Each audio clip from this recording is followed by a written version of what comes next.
Hello, YouTubers. Tonight I was looking on my local paper and I found out that at the Sturgis Rally this year, I live in Sturgis, South Dakota. I don't participate in the rally because it's not my thing. So, like a lot of Sturgis residents were kind of like indoors, so stay indoors. Don't venture out till after the rally because it's usually too packed. The streets are too crazy. There's a lot of activity. But this year at the Buffalo Chip Camp, they have on display, and I'll provided the link, evidently a piece of steel that was taken from the World Trade Center from 9/11. And of course they had a special ceremony and all. Very formal. I thought it was really strange that they had it this year, especially there at Buffalo Chip. I don't know why they did. I'll provide I think you have to scroll down some to see it there.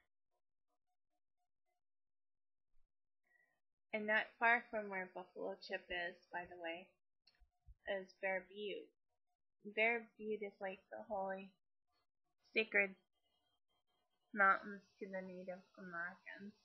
So quite a few tribes. In fact, I had a page open earlier,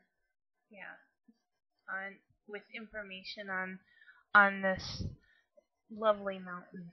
And I'll provide a couple videos so you can see what it's like. This is the information, and I'll provide the link to it. It's called Sacred Bear Butte and threatened. And this could be an old one because it's been threatened several times. But it says in this article that it's up to 60 different tribes traveled to Bear Butte to fast and pray, separated by about 8 miles of prairie from the Greater Black Hills, which are also considered sacred by these same nations of people. Bear Butte looks like a sleeping bear lying on its side with its head pointed towards the northeast. It really does. Today, people from all over the world come to Bear Butte to pray, to meditate, to try to experience some of the spiritual connection that has been there from the beginning of time. Let's see. It is at Bear Butte that Native American tribes received spiritual messages and gifts. In the holy books of the Christians, Muslims, and Jews, it is stated that one of their spiritual leaders, Moses, did the same thing on Mount Sinai when he received the 10 Commandments. More than 4,000 years ago, a Cheyenne man named Sweet Medicine received guidance and gifts for the Cheyenne people at Bear Butte. Today, the Cheyenne people continue to come to Bear Butte to fast and pray.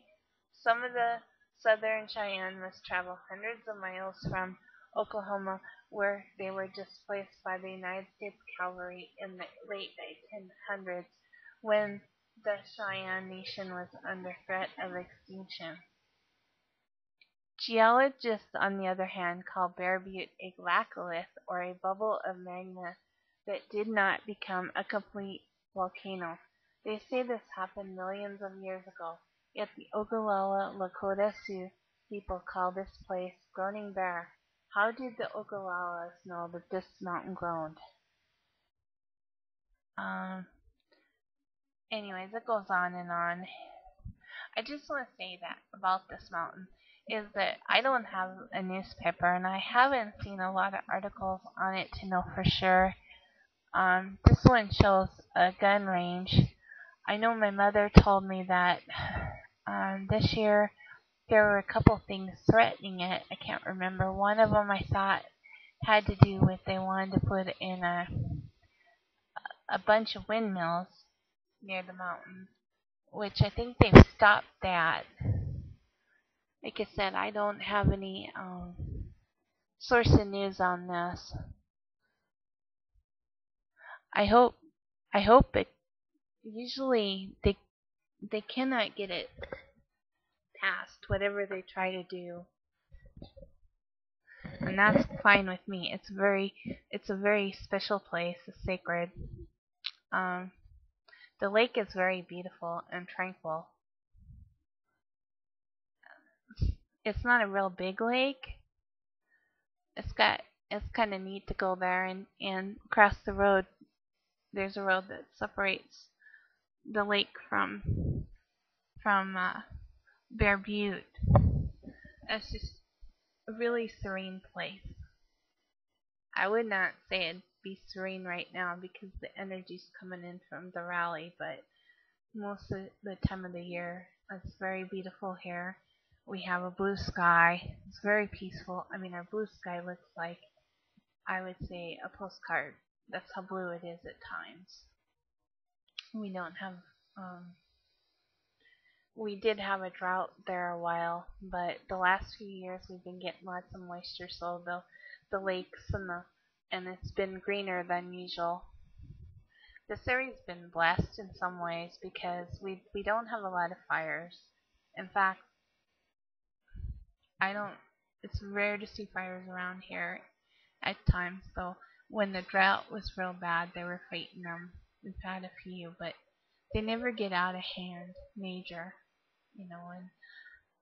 And I think part of it is because always when they happen, they're near a major water source, so it's easy for them to go in real quick and put them out quickly with the water. Um, we did have one down the road back a couple years ago, but even then it didn't it didn't get really out of hand, do much damage like it could have. Also, I would say the area here is blessed because unlike the rest of the economy, it seems like it's slower for things that are happening in the rest of the country to hit here. So it's kind of like there's a bubble here. And I would like to say it's because, mainly because of it's a sacred place. I could be wrong, but that's just my call or theory on it. Well, you have a nice evening. Talk to y'all later.